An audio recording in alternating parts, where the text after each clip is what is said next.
Hello, welcome back to the Brainbuster YouTube channel. I have too much time on my hands once again because I'm not in school, so I do plan to bring this back.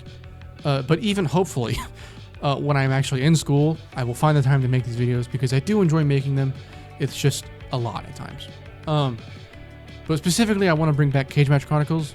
At the end of the day, this series really was just about me watching and talking about wrestling that I found good, or I'm sure there's going to be matches that I don't find good, but, you know, we'll see. Anyways, if you don't know the format of this, I go 100 to 1 of the top 100 rated matches on CageMatch.com, and I talk about them. However, the issue is that New Japan Pro Wrestling makes up almost half of that list. So, for those matches, and a couple of the WWE matches, I'm going to try and find a way to work my way around those. Maybe edit the clips a bit or something. I don't know. Maybe just use pictures. We'll see what happens. But for the New Japan ones, there's zero way I'm going to be able to cover those. So what I'm going to do is find a match from that year from a different company that is ranked similarly. So if there's a match from 2007 that is a New Japan match, I can't talk about it. I will do Bryan Danielson versus Takeshi Morishima, Fight with Honor, because that's one of my favorite matches of all time. However, again, for those years, I am going to try and find some new stuff that I haven't seen, and hopefully y'all haven't seen it either. And, I'll find something new. Maybe I'll find something that I love. We'll see. But with that being said, I just wanted to give this a little explanation as to, I'm back, and also the New Japan matches will not be happening, and maybe not the WWE matches. We'll see. Anyways, on to the actual video. 2023 was a weird year for FTR. After a triumphant 2022 that included possibly the best trilogy in the history of pro wrestling versus the Briscoes, they dropped their Ring of Honor, AAA, and IWGP World Tag Team Championships in the span of a month, and then disappeared until April 2023. During these months off, Dax would start a very interesting podcast, and Cash Wheeler bought a gun, which led to absolutely nothing. Not guilty! They returned in April of 2023 and proceeded to have a pretty hot and cold year, mainly cold. However, the absolute high point of their year came on the 5th episode of AEW Collision when they faced Jay White and Juice Robinson in a 2 out of 3 falls match for the AEW World Tag Team titles. In the weeks prior, FTR had multiple runs with Bullet Club Gold in multi-man tags, many of which were hilariously self-indulgent, the match covered in this video being no different. The week prior, the two teams wrestled in an eliminator match that was won by Bullet Club Gold, which is a rarity in AEW. Shortly after that match, it was announced that the teams would meet the next week in a 2 out of 3 falls match, and it became the consensus very quickly that we would be getting a Broadway, and a Broadway we got. The match begins with some typical back and forth, a slow burn cat and mouse game with both teams gaining the advantage, but it's FTR that takes the momentum first with a big shoulder tackle from Cash Wheeler, although it's short-lived. Just for the beginning portion, one thing I'm very fond of is the inclusion of every single guy in this match. Dax, Cash, Jay, and Juice are going at each other at all times, whether they're legal or not. Both teams going at each other to gain any advantage they can. FTR play a fantastic role in this match that is actually different from how we usually see them. It's FTR that takes advantage of sly, perhaps cheap tricks. Dax goes for a drop down, and as Jay jumps over him, Dax makes sure to push up, causing Jay to trip, and FTR to gain the advantage. Shortly after, Dax has Jay in an abdominal stretch, and while the ref checks on Jay, Dax grabs the top rope to strengthen his stretch on Jay's midsection, and he makes sure to make a big grandiose scene of it. A small but effective quality of this match. To this point, although there's some spark to Juice and Jay, FTR remain firmly in control. This control section includes some brutal chops from Dax, as expected. The closer this match gets to its first fall, the more of a back and forth struggle it becomes. Chops, suplexes, lariats all lead to continuous momentum shifts. The first fall comes from a great sequence when Cash tags in.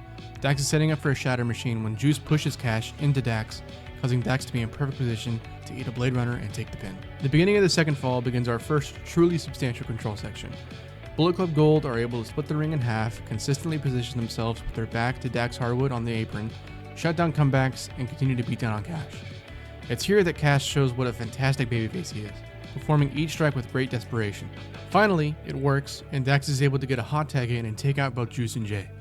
This hot tag is capped off with a beautiful Brainbuster that leads to a near fall, which of course I have to include. Perhaps the best 3 near falls of the match come back to back to back. Here, when Cash goes to check on Dax but is stopped by Jay, who attempts to set up an assisted pile driver with Juice, but Dax quickly moves into position to perform an insane Superfly Sunset Flip, a lariat from Cash, and a Razor Thin kick out from Jay. Directly after, FTR had a redneck boogie for another close near fall.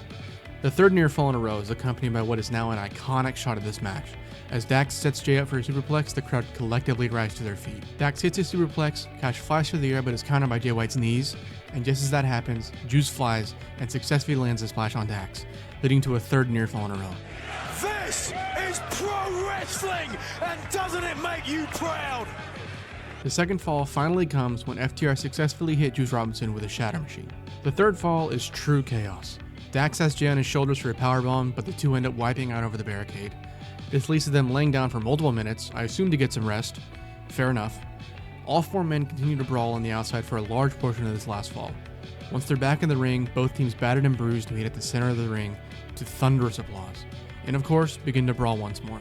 Cash and Juice take a 6-0 to the outside, leaving Dax and Jay to strike, headbutt, and punch themselves into exhaustion.